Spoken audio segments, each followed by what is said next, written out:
Hello, I'm State Senator Jamie Eldridge. I'm so proud to have a cable TV show here at ActonTV on a regular basis, usually called Half Hour on the Hill. Really wanted to have a focus on getting the voices of youth throughout my district and really get a better understanding of what young people are thinking about, what questions they have, and what they're most passionate about as far as public policy or politics.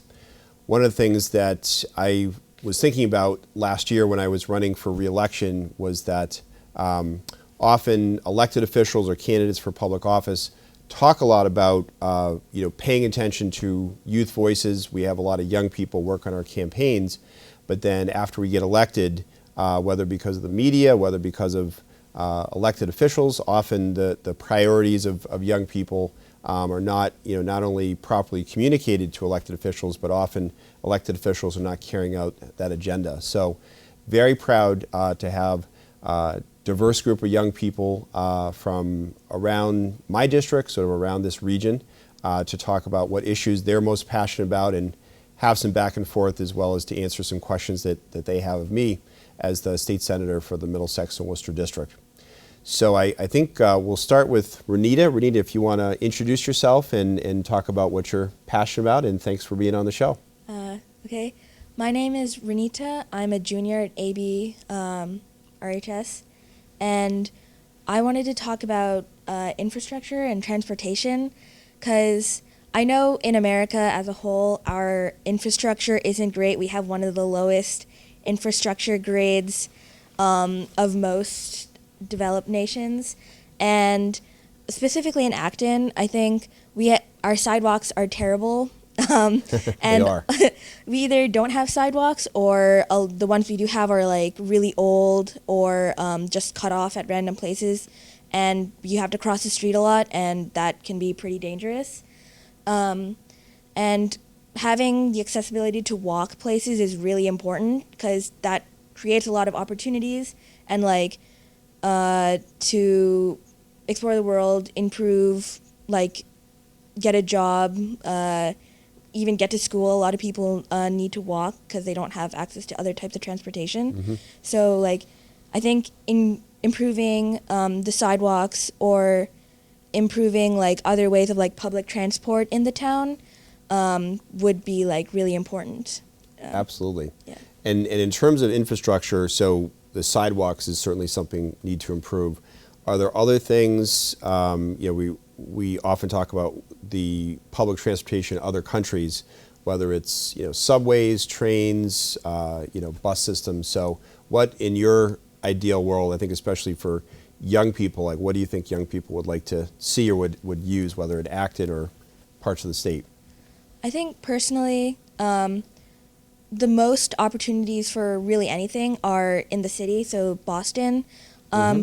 Having easier access to Boston would be really great, having the T be closer, because you do need to drive there before you can actually take it to get places, or having a better public transportation system in the town itself, like a shuttle or a bus or something, would also be really helpful for people who don't have a car or can't drive a car for any sorts of reasons, or would also not be able to use a sidewalk or take a bike. Being able to use some sort of public transportation system would be really helpful. Absolutely. And I'm curious, on the shuttle front, do you or your classmates or friends use the CAT or the Acton shuttle system, which exists, but it's sort of limited service? I'm just curious if you ever used that. No, not really. I've seen stops for the Acton shuttle service at the library, but most people I know tend to take the late bus, or the after-school bus, to get to the library if they're staying late. I don't really know that many people who take it, because it doesn't reach that many places. Sure. Aside from, I guess, bigger commercial areas, I think. Absolutely. Yeah. And the thing I would just note on the state level is that last year as a referendum we passed the mass fair share, the millionaire's tax, that raises approximately $2 billion, half of which should be for transportation. And that's one of the big questions I'm asking all of my constituents, including young people, is what would you like to see in terms of improvement? So thank you very much for your perspective, Yeah. and I'm sure we'll talk more about that. And Vaishnavi, if you want to talk about what you're most passionate about, and thanks for being on the show. Thank you so much, Senator Eldridge. So one issue I'm really passionate about, and my passion has been growing this year, is criminal justice reform and prison reform. I took a class called sociology at our school this year, and part of that class was understanding the prison system and how it is racially biased. And I really want to understand more how that plays a role in our community specifically. And recently our school held an event called the Tuppet event, held by the Student Prison Activism Club. And we had 3 formerly incarcerated people come and talk to us and a couple other students about what the experience of being incarcerated is like, and more importantly, how their current lives are after being incarcerated. And one thing that really stood out to me, and one thing that I've been passionate about researching after hearing the event, is this idea that punishment doesn't stop with prison. It continues after they are back in society, because rehabilitation programs are really limited, and support for people that are formerly incarcerated is very low. Additionally, there's the stigma, and actually getting jobs to financially sustain themselves is very hard, because there's always this little checkbox that appears. Right. Yep. There's Corey forms for, especially for education jobs, if people want to apply for those. And there's all these little ways in which, once you are imprisoned or once you are incarcerated, being rehabilitated or being included into society once more becomes really hard. So I really want to help find a way for prison to be more about rehabilitation than punishment. Absolutely. And to what you said about that the punishment doesn't end,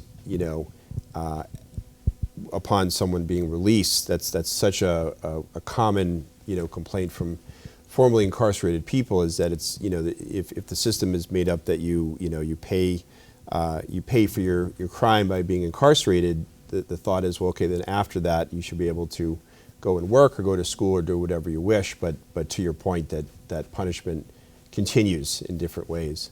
Were there any suggestions from the formerly incarcerated people about what they would like to see in terms of changes? Like Corey, we've passed some Corey reform, but clearly we need to do more.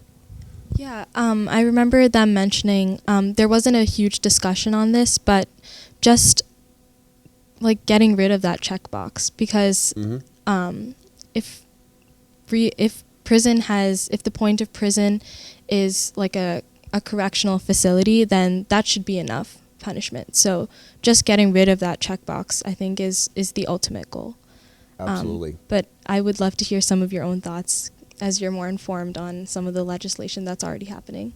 Absolutely. And I think I would just say, and obviously happy to talk about that more, is that if you think of just in this area, we're here obviously in Acton, but just down the street is MCI Concord. There's approximately 500 incarcerated men, mostly from other parts of the state, usually from poor communities, and that sort of divergence that we're in arguably one of the wealthiest parts of the state, and then just down the street, people that often fall into a life of crime because of poverty, and it's a disturbing sign of inequality, and how do we change that, and what's the role for people that are in this area? So thank you. I know that you're very passionate about criminal justice reform.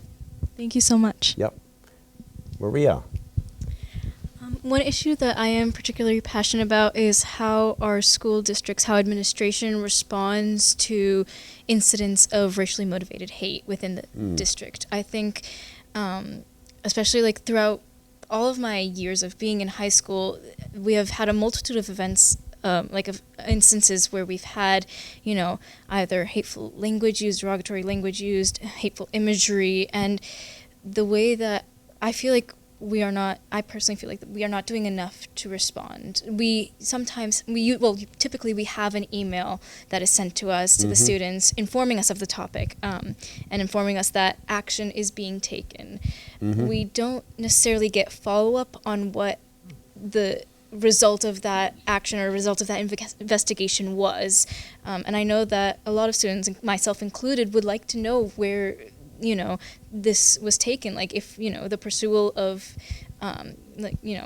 diminishing this hate is successful, is effective within our district. And I think something that we can do to take a preventative step is including more discussion-based, like, education about, racism within our community, internalized, institutionalized within the structures that we already have existing. Like, we need to bring those discussions into the classroom in a preventive manner to prevent these, like, from happening over and over again, because the pattern isn't stopping.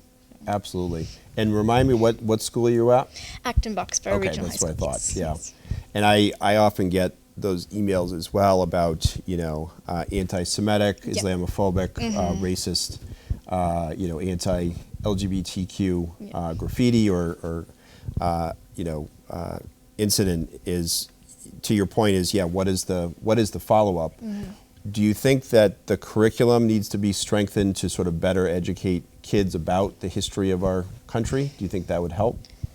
I think it would help. I think education is often, the path, especially for, like, dismantling these ideas and ideology that's been, like, so ingrained in our society through media, through everything that we're consuming on a daily basis. I think definitely, like, if we could at, like, a legislative level, like, institute, implement reform in, that requires us to have more of these discussions, that requires more of our curriculum to include this part of our history, which, as dark as it may be, is necessary for us to progress forward, like, to advance. I think that would definitely be a step forward. I think it could be very effective. Absolutely. Yeah. And there is a bill called the CARE Act, which is an anti-racism curriculum. Yes. Yep. Yeah. And glad you're familiar with it. The CARE Coalition actually is now placing students, usually students of color, into internships. So I've so far been able to host 2 fellows, CARE fellows, who are working on these issues. So it's terrific. But ultimately, they're looking to pass this curriculum. Yes. In terms of the I am curious in terms of the response from the superintendent. Are there also, do teachers bring up these issues in class, or is it they have too much to do, they can't dwell on it? I'm just curious. That's the thing. I feel like it's very varied, especially so in the humanities department. I think it is more discussed, especially within, like, my own history class. We often leave time and space in our, like, schedule to have these discussions, but most of the times this isn't. I mean, first of all, it's not required of the teachers to do that, and most of the times the teachers just want to pursue, like, continue with the curriculum itself. So these discussions are deemed, unnecessary, which I wouldn't necessarily agree with. Okay. Well, thank you for your focus on that. We certainly need more young people focused on you. that. Yep, absolutely. And Edward, how are you? I'm doing good. Good, very good. All right. So a topic I'm very passionate about is, healthcare accessibility. So I'm a big proponent of universal healthcare because I really believe that if you can access a system of healthcare, you're going to be less fearful of like your working conditions, If you break your hand, you don't have to worry, am I going to go into $20,000 in debt, to pay all the medical expenses. If you need heart bypass surgery, a very expensive operation, it's just most people under the current state of affairs just can't afford a lot of healthcare expenses. It's really expensive as a system. And I really believe that instituting a universal healthcare can help increase that healthcare accessibility to so many people, so then they're less fearful of everything that they're encountering. You don't have to worry about going hundreds of thousands of dollars into debt. You don't have to live in a state of panic and woefulness. It's just, and a lot of my beliefs of this healthcare accessibility, I really believe extends also to like family support. Sure. Yeah, like broad like economic support or income support? Also just like broadly economic support with healthcare initiatives. It's just, if people can get access to all this healthcare, then it would really not only increase productivity, but it's because it's like you can be more productive with your work knowing that you're not going to face so many dangers ahead if you can't afford this and that. I think it also really can help people sort out a lot of their financial problems. So then they're not burdened by like insurance costs. So they're not burdened by, you know, all of these problems. Absolutely. And, oh, sorry. No, well, I was going to say, and you know, I could also talk healthcare forever. So I am the lead sponsor of single payer healthcare, which is the model that pretty much every other developed country has. I am curious, you know, has there been, if I may ask, have you seen the impact of the health insurance system or the for-profit system on your family or friends or people you know that have had that kind of debt or challenges in the workplace? Or now my family, however, we haven't been like as burdened by it because we haven't gone to like any devastating medical issues concurrently. My family does have an insurance plan, but it's just still the idea of the insurance. It can cost quite a bit at times, or however it is. It's just, you know, the for-profit healthcare industry system. You know, I have a lot of grudges against that. You know, profiting off of people's suffering. It's just like, you know, someone needs this and that, and then a hospital or a company wants to make a profit off of their condition. It's just, I really disagree with that because healthcare shouldn't be in my mindset, healthcare shouldn't be a for-profit system. It, I believe, is a universal human right. Absolutely. And there are things we can do to make a difference on that in the state. Absolutely. Yeah, definitely. Thank you. Thanks for sharing. Not a problem. Yeah. Joanna. Hi, I'm Joanna. I just finished my first year of university, but I was born and raised and am back at home for the summer in Wayland, Massachusetts. And I am really interested and passionate about reproductive justice. We're living in an age where at the national level we're seeing historic rollbacks to people's rights to do what they will with their own bodies. And I think that gets to the heart of what does it mean to be a citizen in the U.S. when you can't make a decision about your own body, when you can't participate fully in democracy, perhaps, if you are burdened with an unwanted pregnancy and all of the complications that can arise from that.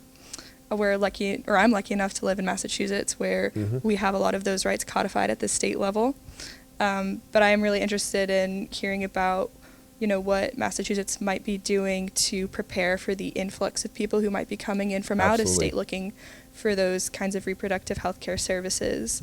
And also just looking at, you know, reproductive justice isn't just about abortion access, it's also about just routine care. And what does that mean for, you know, the women of color living in Massachusetts who have worse maternal and infant health outcomes than white women? What can we do to be addressing that?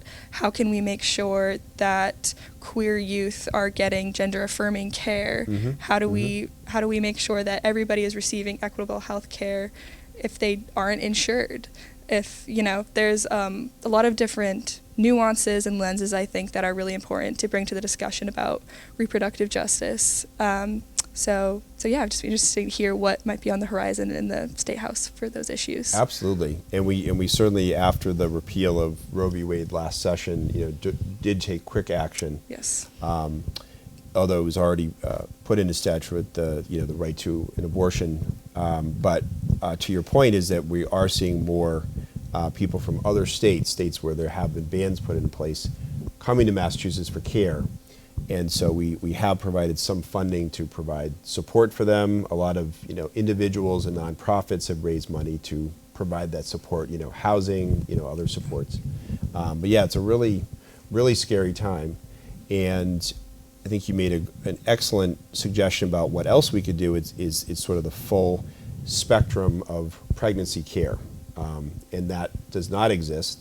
I would say it's related to what, you know, Edward mentioned about single-payer health care and universal access, is that it's not just about protecting a right, but it's about sort of expanding the social safety net, including around health care and reproductive care. So that's something, as you will quickly find out as an intern in my office, that we do a lot of work around single payer and reproductive justice. So Thank you. yeah, thank you. Vrinda. Hello, my name is Vrinda, and the biggest issue that I think I'm like very passionate about, even though everyone brought up great points, is immigration reform. Immigration reform is deeply personal to me because I've been experiencing sort of the consequences of a broken immigration system my entire life. And specifically the issue that I'm focused on as like an activist is regarding the issue of documented dreamers. These are people that are brought into the country as dependents of their parents' work visas. And oftentimes due to bureaucratic, nightmares and the USCIS and stuff like that, these people age out of the immigration system before their parents can get a green card, causing them to deport the country at the age of 21. And, that is sort of the major issue, and that has multiple sort of ramifications throughout our lives. For example, the driver's licenses. Earlier, we could not renew our driver's license while our paperwork was pending. And another issue is lack of, educational facilities. Like we can't oftentimes go to school because we don't have access to scholarships and financial aid, no government loans or anything like that. So the access of being able to go to school becomes harder. Things like that allow for mobility, like, higher education, they become infinite, like just an order of magnitude harder to go to, and sort of, and that's the sort of things that I'm looking forward to working on, both with, up on Capitol Hill and also on Beacon Hill. Absolutely. And if you want to talk about what has the advocacy that you've been doing on Capitol in Washington, D.C. So the advocacy, I'm the Massachusetts State Liaison for a group that fights for these kids called Improve the Dream.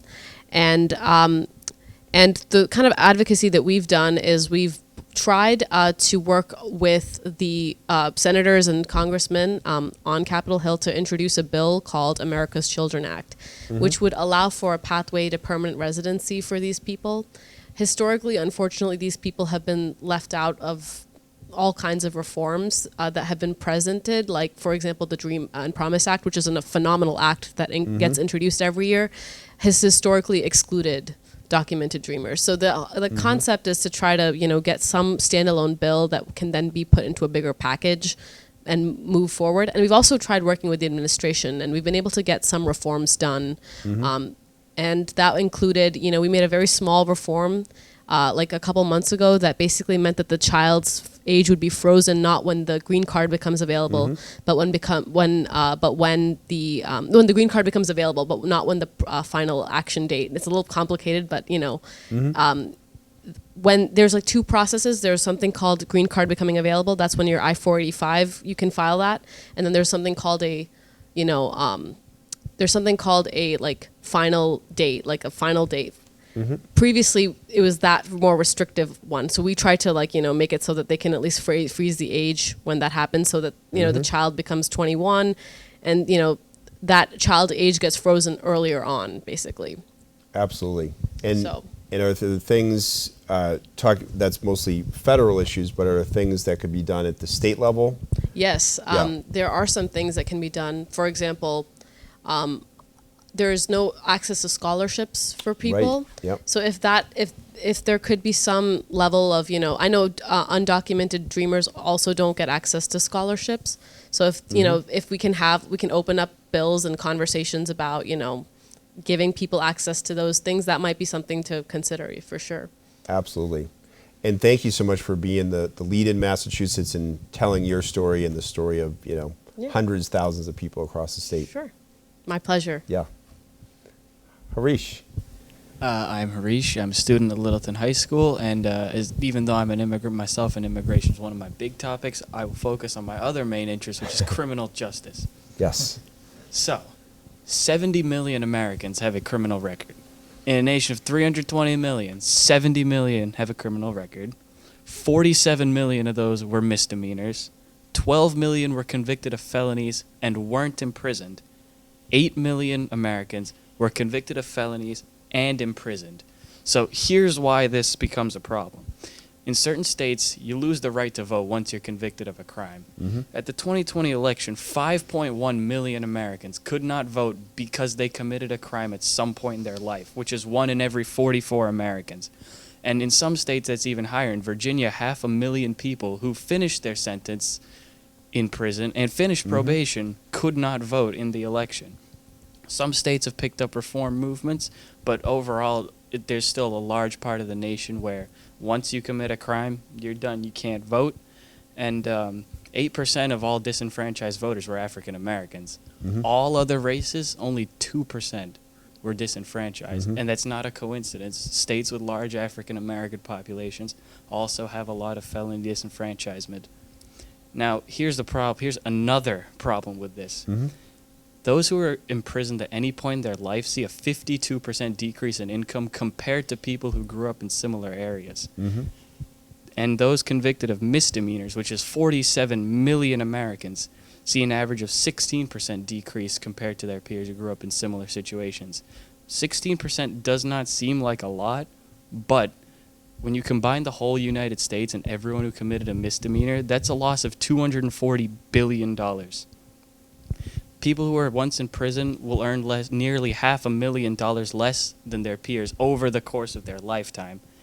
And annually, the 70 million people in America with a criminal record had a total loss of $372.3 billion compared to what their peers made.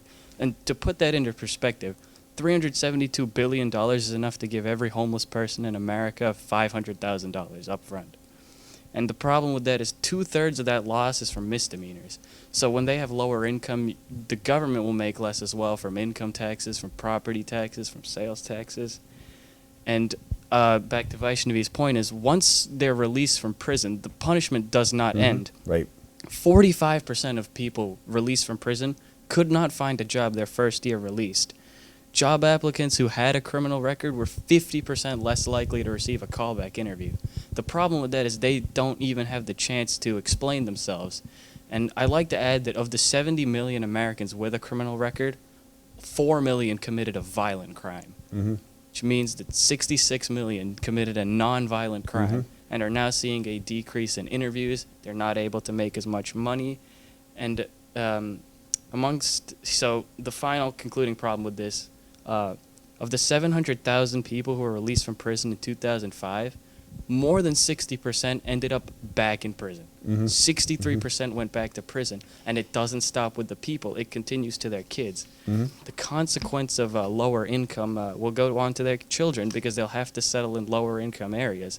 So the consequence of that, Weston High School, Massachusetts. Their families had an average income of $201,000. 97% of students in that town regularly attended high school.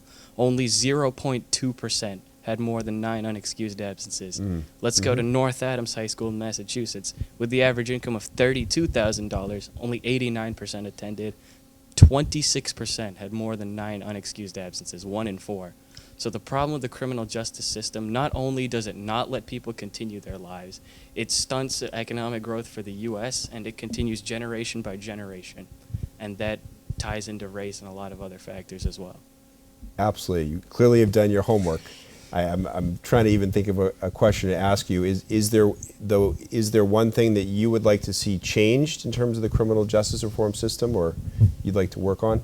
So absolutely. Again, similar to Vaishnavi's, is when it comes to housing and employment, a lot of those convicted of a crime are immediately eliminated from the possibility of getting a job, even though, as I mentioned, 47 million of those criminal records were simply misdemeanors. Only 4 million were violent crimes, 66 million were nonviolent. Only 8 million actually went to prison. So perhaps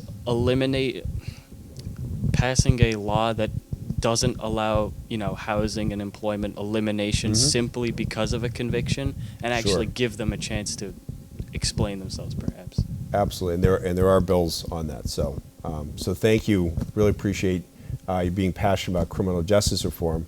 As we discussed when the show began, now I want to turn the tables and have you guys ask me questions if that's something you're passionate about. So Renita, if you want to start, if you happen to have a question, if you don't, but do you have a question that you'd like to ask me? I don't think I have one yet. We can pass it around if you do. Yep. Yeah, I'm extremely grateful for all your input regarding criminal justice reform. Another issue I'm extremely passionate about is clean energy and environmental advocacy.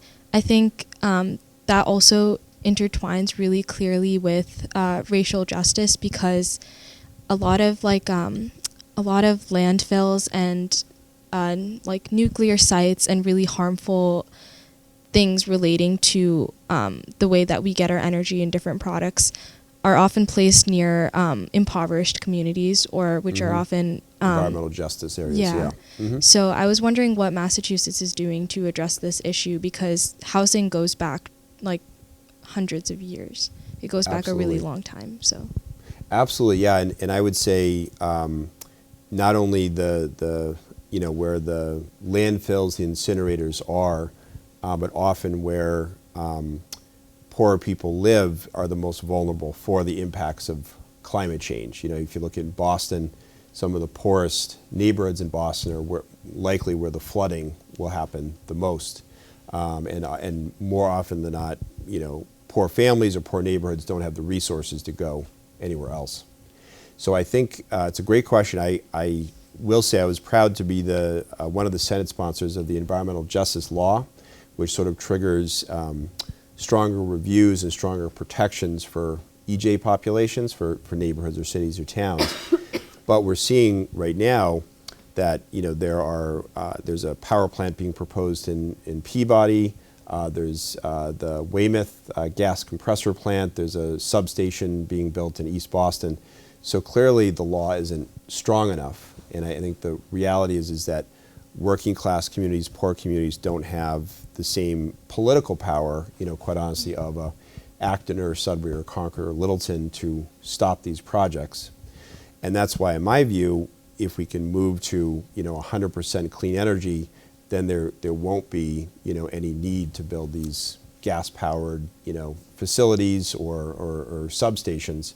We can just move to offshore wind, to solar, to other forms of clean energy. So that's what we're trying to get to in Massachusetts. But clearly, we have a long way to go, and there's stronger legislation needed to better encourage solar, to better encourage offshore wind, geothermal, things like that. So that's what I'm focused on. yeah, Yep. Thank you so much. Yeah. It's especially exciting when you mentioned geothermal, considering like the elementary school that was Yes, recently built in exactly. our community. So I'm really excited about all the work that's being done on that. Thank you so much. Yeah, thank you so much.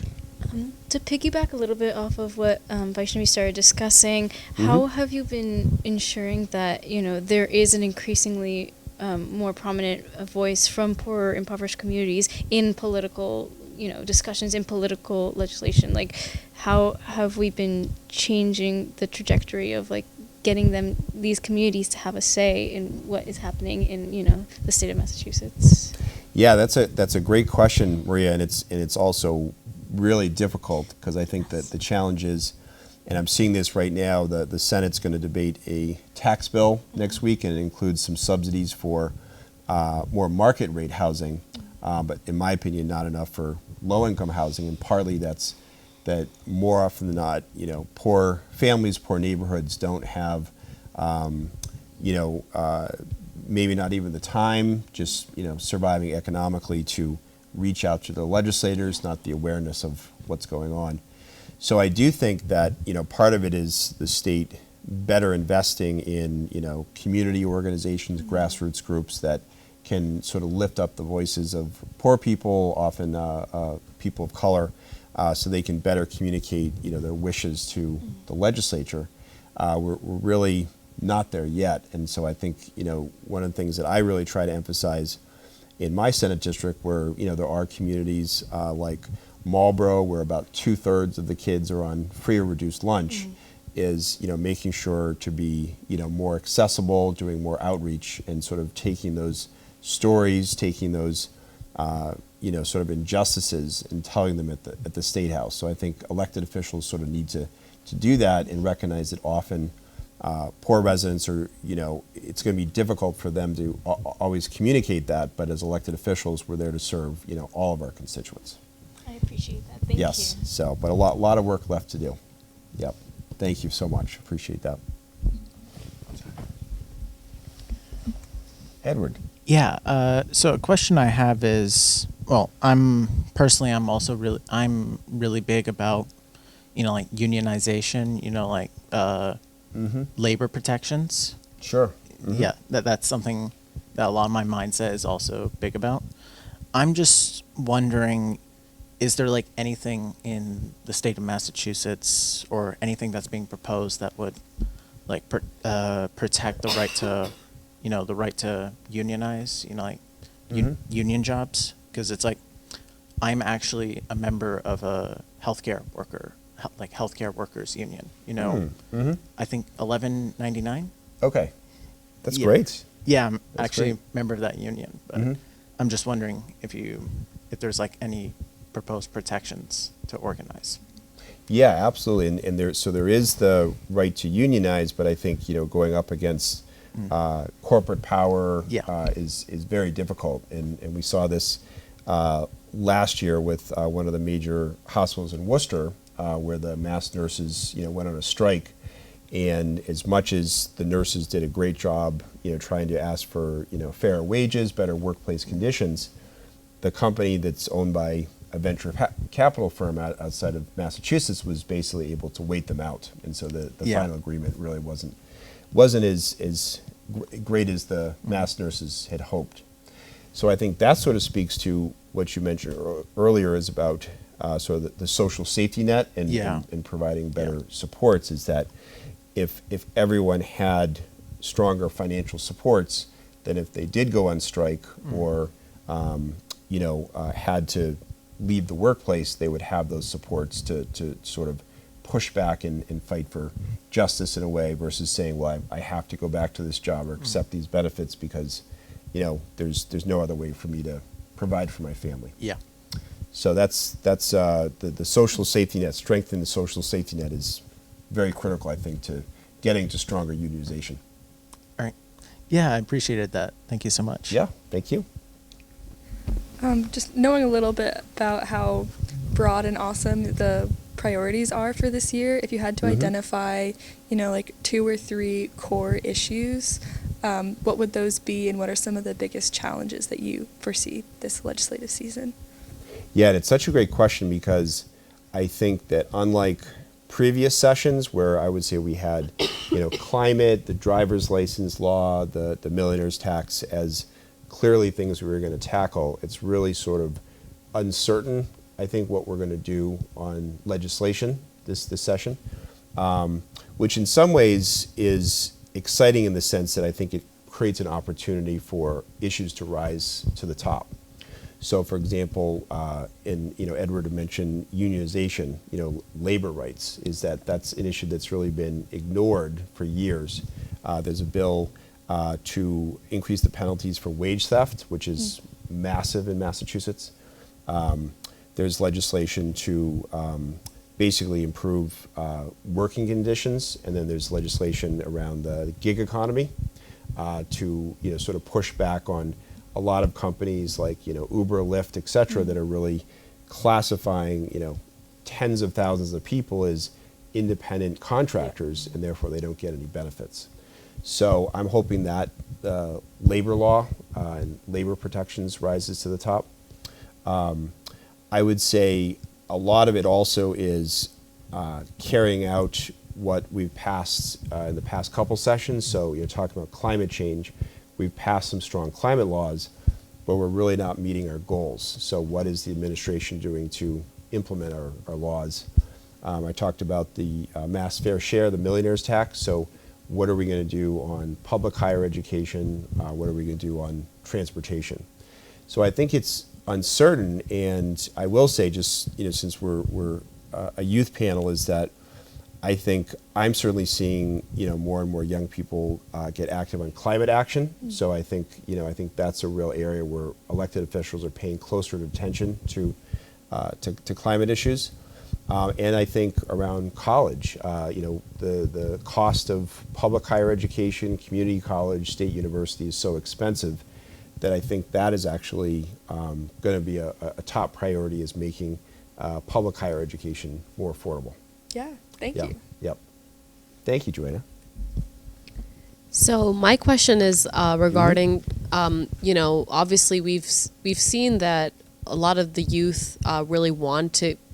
Some people get involved, but other people have an inability to, or just can't. And so, what would you recommend we do as like youth of America today to get more young people involved in politics, and especially get them out to vote? Because, next year's election is not that far away. Right, exactly. And unfortunately, young people still vote in lower numbers compared to middle-aged voters.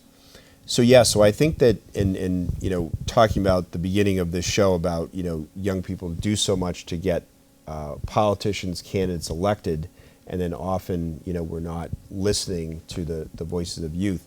So I think first of all, if you have worked on a campaign, and I know that you worked on some campaigns last year, including for me a bit, is strengthening that connection to say, well, these are the issues I care about. What are you doing to carry them out this session? I think also making sure that your parents are reaching out to their elected officials, because if elected officials are paying more attention to older adults or to people who tend to vote more often, having your parents reach out. And then I think really strengthening youth organizations. My campaign manager last year, Aratrika Ghosh, she was a senior at Westboro High School. She managed my campaign. She was also chair of the High School Democrats.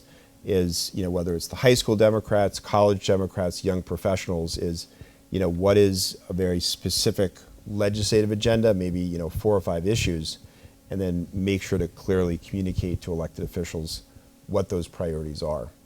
And I know it's tough because everyone is very busy and you have activities and studying or work, but I think to really focus in on several core issues would really make a difference with elected officials. That's awesome. Thank you. Yeah, great question.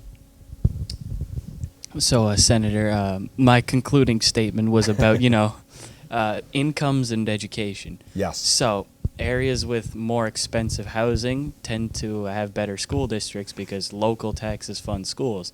Mm-hmm. So, better schools will get better, houses will get more expensive, and then those schools will get better. What has the state done, or what do you believe the state can do to help schools in lower income areas that might not receive the same funding as higher income areas? Because higher income areas don't need assistance from the state. They will continuously improve. Mm-hmm. Lower income areas might not be able to do that.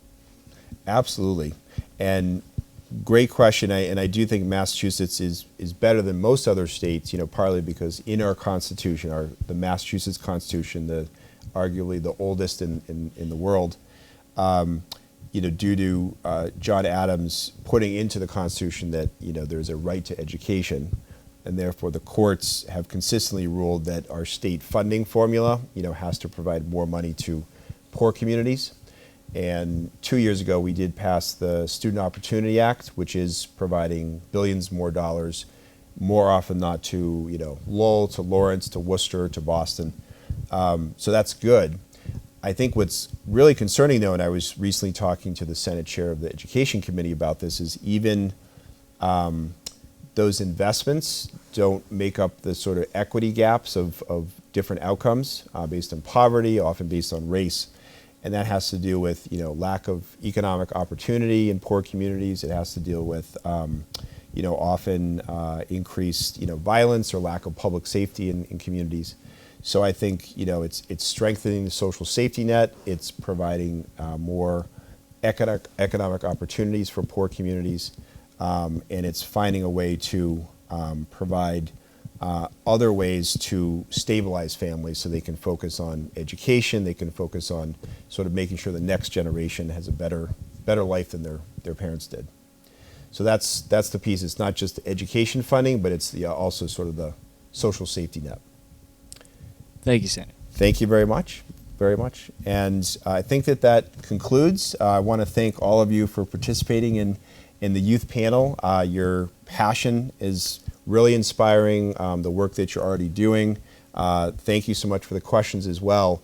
And I really hope you continue to advocate in your communities with your classmates in Massachusetts and really realize that you really have a voice that can really make a difference, whether it's at the State House, whether it's the Capitol, or in your community. So thanks to everyone for tuning in to a longer than usual half hour on the Hill. I'm State Senator Jamie Eldridge, and look forward to seeing you soon.